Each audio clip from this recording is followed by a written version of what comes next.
Hey everybody, this is JDGaming back today with the first episode of a new series I'm calling Rogue Construction. Essentially, I realized how much fun I've been having with deck building these days, and although I usually stick to kind of my collection of cards and then slowly branch off from there based on what I have, I decided, well, I have DevPro, why don't I go ahead and just build random decks for fun. And this is basically just going to be a way for me to hopefully semi-regularly go ahead and explore new strategies, just bring new ideas to different themes, because again, a lot of these themes I will never have played before in my life, so a lot of trial and error going on, and that leaves a lot of cool opportunities for you guys, because you can feel free if you see some clever combos you want to contribute, or you're just an aficionado of this deck, you've been playing this archetype for the longest time, you can go ahead and share that down below, and then we can go and kind of improve the deck together. And then my thoughts on this is I would do this every Friday that I don't have anything else planned, and then if you guys have a certain idea that you want to suggest, I won't necessarily take every recommendation, because again, I'm still going to do things that I truly want to play. Reason I'm playing Deskbots right now is, despite having recommendations, they're earth monsters that I've always wanted to look into, at least to some degree, and kind of I decided, oh, this is a decent starting point. But couple rules on this. First, I probably won't be doing any meta-based decks unless they're from a long time ago. So if you told me to go and play try building Geargia now, if for some reason I feel like playing Geargia, I might. But if you told me right now, go build, I don't know, ABCs or something, unless it's some crazy build of metal, or not metal foes, of ABCs, I probably wouldn't do it, just to let you know, because a lot of the meta stuff, you can find other people doing that. I'm basically just doing stuff for fun that you might not see anywhere else, and trying to think of some clever card interactions. But yeah, and then second rule on this, or not really a rule, but basically feel free to leave your thoughts down below, whether you want to see the same strategy evolve over a few weeks, or you want to see a different strategy, and then on a week-by-week basis we'll go ahead and try and either work on the deck that I've worked on for the last Rogue Construction, or we'll move on to something else and possibly bring things back later once I've had a chance. But it's essentially a way to introduce myself and a lot of you guys to new strategies we might not have played before. So up first in this list is Deskbots again.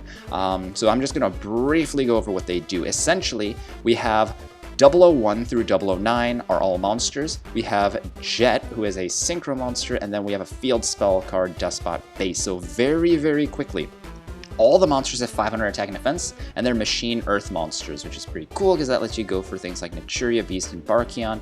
But they all have their own unique abilities that essentially let you swarm and allow you to power each other or themselves up. So 9 is your boss monster. Its level is equivalent to the number, so it's level 9.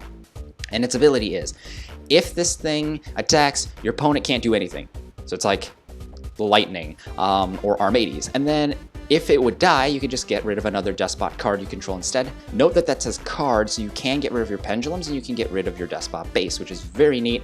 And then how do you attack with this unstoppable 500 attack monster? Well, you gain attack using its effect. Once per turn during your main phase, you can have it absorb all the attack of your other guys and have 9 be your only attacker that turn, which is very cool because when you're powering up your other guys and then adding all those power-ups to this guy, you're able to do oftentimes over 8,000 damage through one attack. So very, very powerful card indeed. Only reason we're playing 1 is because you don't necessarily want to draw this thing. Sure, you can pendulum it, but more often than not, you're just going to special it, so you just need the 1 copy. We're playing 2 level 8. 8 has the ability, I guess I'll mention very briefly, all the pendulums restrict you to only Deskbots, so pure bots essentially with a couple texts thrown in. But Deskbot 8 and 7 are paired. They both gain 500 attack for every Deskbot card in your grave, so they get pretty big. I mean, I've had this thing hit over 5,000 damage and swing for game once. But then they have an additional ability, so this 8 prevents your opponent from targeting your face-up Deskbot cards with card effects. 7 makes it so only it can be attacked, so this one's a bit weaker in that sense.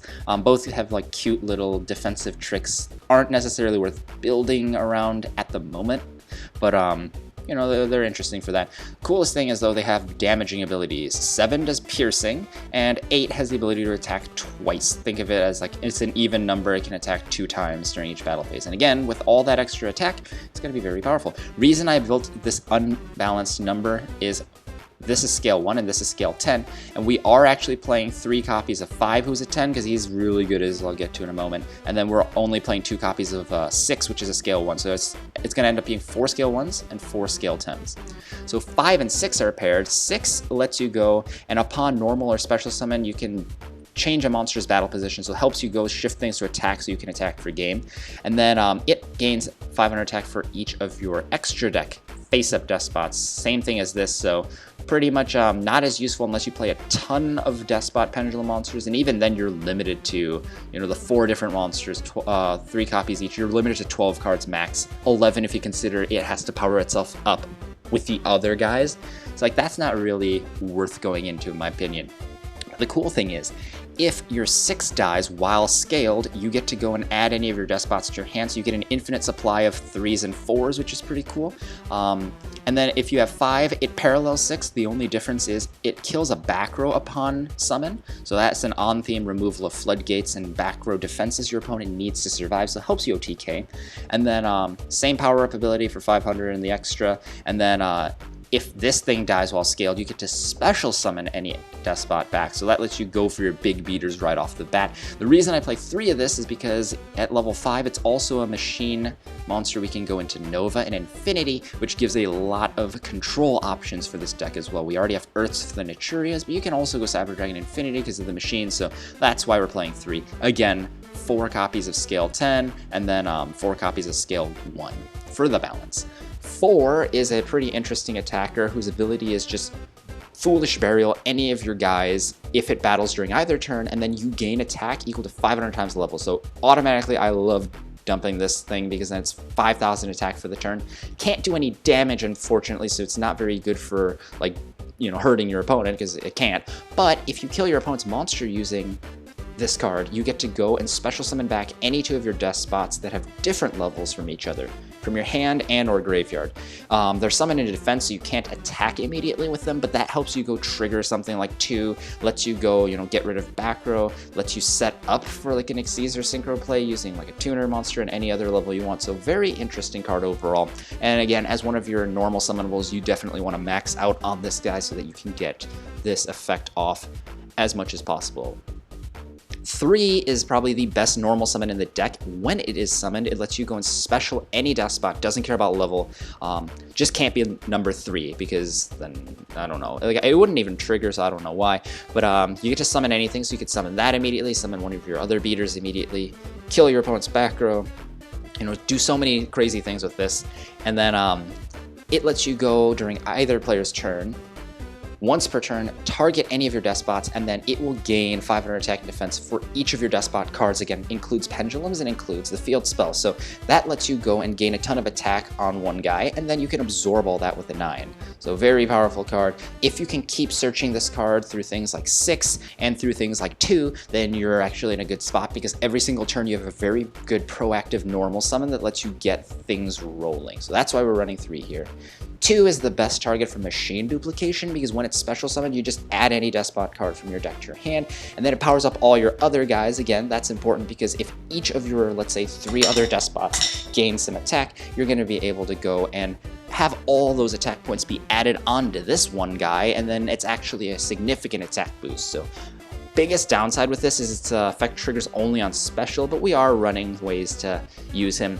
And then once we do, we can usually just consolidate him for something else or just use him as raw like fuel for all these other monsters, because just by being a Deskbot on the board, you get some extra mileage out of your other cards. Like Deskbot 1, which we're only running 1 of. This guy's good on its own because it powers himself up, which again is useful because if you get him up to like 3,500 attack or more or whatever, just power up your 9 with it. And then it's a tuner, that's the main reason this is in here. If you machine dupe or you pendulum summon while you have this thing, summon 2 of your guys at once. This lets you go and just bring it back as a level 1 Earth tuner, lets you go Beast, lets you go Barkion, lets you go anything else in the deck because this deck does have a variety of levels.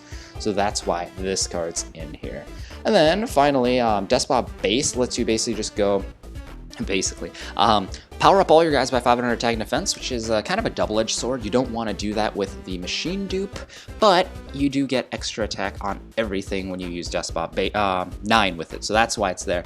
And then its ability to let you go mulligan any of your Deskbot cards, like all these cards, including other copies of base, and just redraw the same number of cards. So that's phenomenal because every copy of Terraforming lets you go for a base, and if you have multiple base, doesn't matter, you just shuffle them away and redraw. So it's like a better version of Upstart in this deck, and lets you maximize the consistency with which you see that power-up effect. And then it kind of has a cute little like rainbow dragon-like effect where if you have 9 Deskbot cards with different names from your field and or grave, you can go and shuffle everything your opponent has back into their deck. That will probably win you the game, but don't count on it happening all the time unless you're doing some crazy milling build. You either die because your opponent kills you really quickly through your like weak-ish monsters when your swarms aren't getting started, or you just win because you swarm so successfully that like you don't even care about getting rid of all your opponent's options. But it's an interesting like effect. Sometimes it'll happen and it'll be really epic. Upstart's in here because it's just for consistency, much like Max C. The main thing is Max C is defensive, and Upstart, you don't care about the 1,000 life because you're going to do 8,000 or more damage in a single hit. So it's like, I mean, oftentimes this card just doesn't matter. It's a blank slot. And then Dupe is in here because although it does conflict with base, I do think the power level on this card is insane because if you draw 2, you can obviously use it. But if you draw 3, you just search or you special summon the 2 and then you can hit that, and that's an even better play right there. So very, very powerful card. And then if you hit this, then you go and kill 2 of your opponent's back rows on your way to setting up for an infinity play. So it's like your opponent's going to be defenseless and now they have to get through Cyber Dragon Infinity. Machine Dupe's just so powerful, I think it's still worth running. So it is in there despite potential conflicts depending on how the game goes. Double Debris is one of my personal techs just because everything's level 5 and I love synchros. Plus these 2 field spell-oriented cards get you extra advantage. This helps you just go and set up your swarms by getting an extra summon. This helps you either draw cards or kill your opponent's cards, so interesting choice for removal. Chose it over Black Rose because I didn't want to kill all my guys and, you know, like lose my own swarm. You know, I think these 2 are very safe choices with their 3,000 defense. Debris Dragon's always live because of that. Limited removal operates on the same principle as base and as Deskbot 2, where if you power up all your guys and then power up your 9, you're powering up your 9 by all those extra gains, which is really incredible. I don't know if this is something that's necessary to create wins that I don't already have. It might actually be kind of a win more dead card, but it's in here for now. Let me know if you have any thoughts on that, especially if you have expertise on the bots. This is just to help you make your 4s and 5s thanks to these 2 amazing fusions. This lets you go and attack for game. This gives you some additional back row removal on top of the 5s. Again, with 5s in the deck, you don't need too much back row removal, but you still want to be able to push whenever you want. I thought Cyclone would be better than MST because it permanently gets rid of things like ABCs, but on top of that, just annoying pendulum guys. And then Twin Twisters, you don't necessarily want to discard because I'd rather just commit all my Deskbots to the field if possible to help power each other up and just win. So that's why I chose this. Feel free to run Twisters if you're playing against a ton of back row and you really do need it.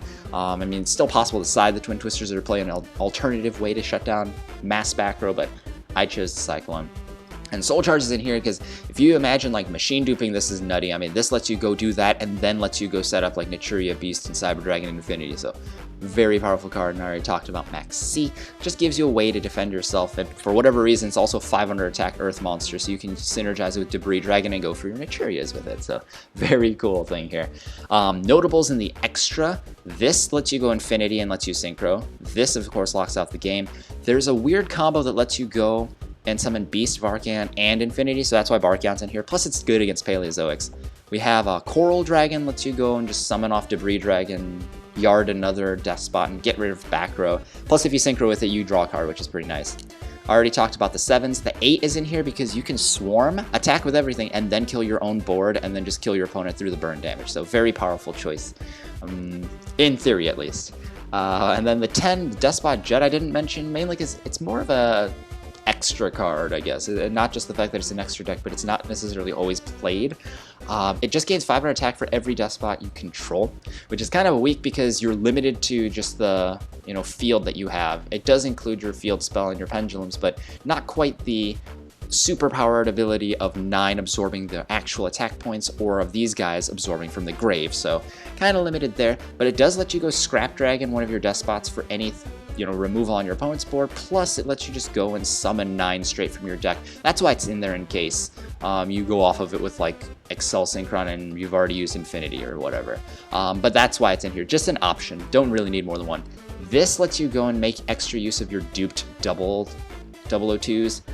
This lets you make better use of Norden just to help push for game. It's an OTK oriented card and helps solve a lot of problems. This I mentioned, and these I mentioned, and then these down here are pretty much different ways I considered. These are rank 3s just to help milled. I originally considered milling these Deskbots and using more of the 7s and 8s, but I feel like this more pure version of Deskbots is a little bit better at working on their theme. I mean, don't get me wrong, like getting a free Dante through Terratop's pretty cool, but it's not necessarily going to do anything proactive, especially if you're going first. So I'd rather just, give my normal summons to 3 and 4, and then that's why those are gone, like Card Trooper's gone. I mean, it does have extra synergy with like Debris Dragon, but like you have so much synergy with Debris Dragon, you don't necessarily need it, I don't think. And then additional like synchro monsters just to fill in various levels. These two are tuners, and I consider this especially would be like able to synchro with any of your monsters that you have in your hand that you search. But so far I just didn't have room, so I took it out. But if you want to play it, let me know, and then we'll maybe think of a way to fit it in. But yeah, that's the deck. Again, this is a version 0. It's just a rough draft. I expect this fully to evolve completely, because this is like the first stab I took at it as someone who's never played Deskbots. I referred to like a bunch of different forums for ideas, but like a large portion of it I just thought of on my own first, and then tweaked it based on what people have been doing. But it's like, I don't know, it uses some things that you don't necessarily see or expect in Deskbots, but I think it'll work pretty well. So here is a video that replays and shows an example of what this deck is actually able to do. We're playing against Blue Eyes. Unfortunately, it doesn't draw the best hand. Pretty much I went 3 for 4. 4 goes and mills. So the whole point of this is I can't do any damage, which I honestly always forget, but now I'm able to go fetch 1 as a tuner to go beast, and then I get 3, or I get 2 out to get a free search for the following turn. So he gets his free Blue Eyes. At this point I don't know if he's playing an actual Blue Eyes deck or not. But I search another 3 because I'm actually able to go and follow up the following turn with an additional summon. Again, 3 is amazing because you special summon anything right into play, gets you your triggers for more searches on 2, just sets up anything you want. And I am lucky enough to draw into machine duplication here. And it's really important to note when you're playing Deskbots, you don't want to just throw down base for the heck of it, because you'll end up locking yourself out. Like, look at this board. Only possible because machine duplication was a thing. And then I follow up Centaria here after freeing up a zone, go for Cyber Dragon Infinity, and then I can still go and Pendulum Summon, which means now I have access to even more attack power here. And this isn't even like a standard combo. This is just the raw power that this deck has. Mainly though, you want to make sure it doesn't get stopped in its tracks. Welcome back to another Deskbot duel. This time we're playing against Noble Knights, and honestly I did not draw the best hand. As you can see, double number 2, we got a number 5, can't do anything, a Raigeki on his empty board and a Cosmic Cyclone. Not the best of plays. Literally all I did here is just set the bot and hope I survive. This is an interesting version of Noble Knights, though. It does run Left Arm Offering to fetch the Lawn Mowing, which is very interesting because this deck's actually full of a lot of cards that trigger in the graveyard. You don't normally think of it. You think of like Burning Abyss or Light Sworns. This deck, I tell you, it's gotta be a blast to play with the power of Lawn Mowing. So Lawn Mowing Knights, fun strategy. Arthur's Knights are done searching for the Holy Grail, so they're just cutting the neighbor's lawn. Or I guess cutting their own lawn to match their neighbors. Here is just a pathetic attempt at trying to mulligan back for free cards. I do get into the second Deskbot base, but that's okay because the following turn I'll just be able to mulligan that again as long as I don't die here. I think the main reason he didn't attack me up until this point was because he didn't know what I was playing, so he didn't want to trigger it. But now that he sees I have Deskbot base, he just starts going, wombo combo, tries to kill some of my cards here. So again, whole goal here at this point is just survive. Whatever it takes, just survive, if possible, and then hopefully I can draw into a decent card that will help get the deck rolling. So that's one aspect to keep in mind, is the fact that if it draws a weak hand, right now I didn't build the deck to have particular defenses, so that might be something to consider, because then I'll actually be able to survive, and these hands will be a little more survivable. Even the Solemn Brigade might be good. But here, 3 is a nice card, gets me my 9. I'm just stacking as many cards as I can just to power up. And I honestly admit I did forget the Merlin, but he doesn't do much in this situation, which is fortunate. I am able to get my monster up to a sizable amount, get him down over a quarter of his life is gone.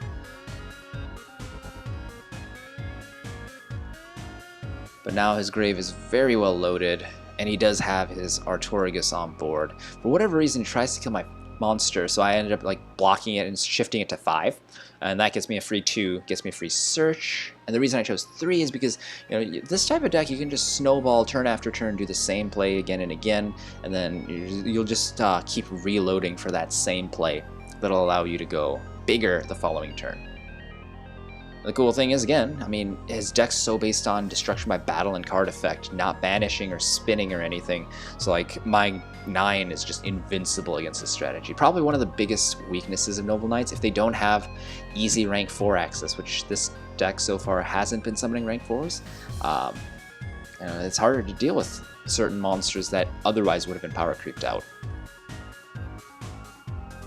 We do have this. Don't count on 9 surviving every single matchup like this. This is a unique case where Noble Knights just don't have much removal outside of destruction, which of course this deck's based on protecting against.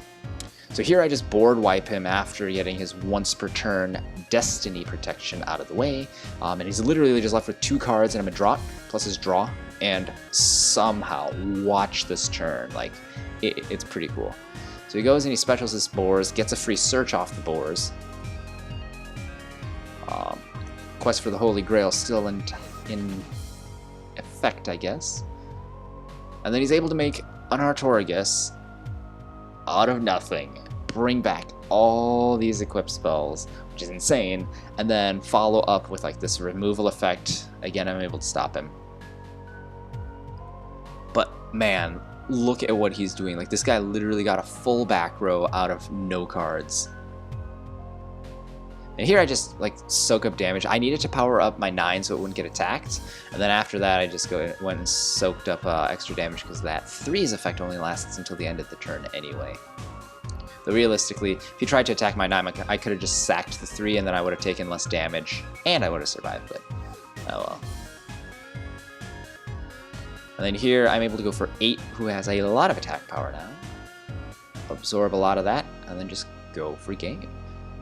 So this duel I think was interesting because it forced me to play out of a bad hand, and I feel like this deck kind of struggles in a situation where it doesn't have its combos in, because it just doesn't have any defensive pieces. I'm definitely thinking Solemn Brigade might not be a bad. So from those duels, what did we learn? Well, in the first one we were able to see that as long as we don't have the opponent hinder us, the deck's actually pretty potent, able to do a lot of plays all at once.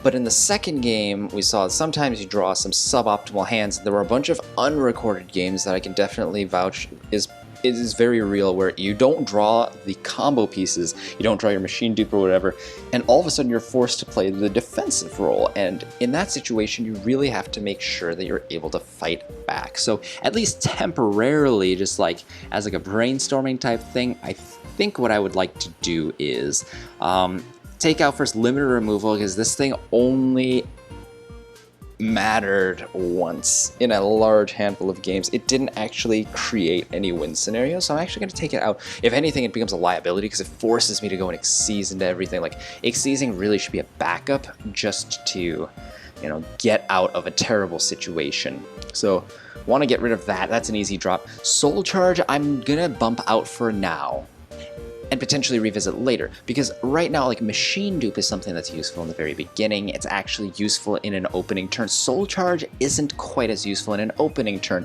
and since I'm having a bit of a struggle getting set up in the early game, it might be better to actually go and revisit mid-game card like Soul Charge a bit later. So we actually won't be using that now. We might come back to it. And then I'm taking out 2 Max Cs, because as awesome as they are in letting you draw, they won't necessarily let you do anything. Your opponent's not going to stop all the time because of Max C, because there's so many special summons that are just for setup purposes these days.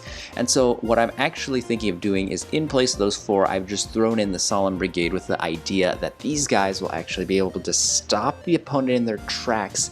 And because they get rid of the opponent's monster, it makes it a little easier for me to go and start, making the combo pieces, the swarming matter, because I'll actually be able to do some damage to the opponent. And in the meantime, 1500 life a pop, or 2000 in the case of Solemn Warning, isn't entirely going to kill me, especially considering you saw like 9 survives pretty well. 4 is very survivable. Like, a lot of these guys do soak up quite a lot of damage. It's just I need to be able to hinder my opponent enough that they can't do everything freely. So like, that's just the direction I think I'm going to be taking this deck, but you guys probably have your own thoughts too. Let me know down in the comments what you think about this Deskbot deck. If you know anything special about this strategy, you've been playing it for a while, please take this opportunity to shine and go ahead and share your thoughts down below. And if you have any other ideas on decks that I might enjoy, then feel free to suggest those down in the comments as well.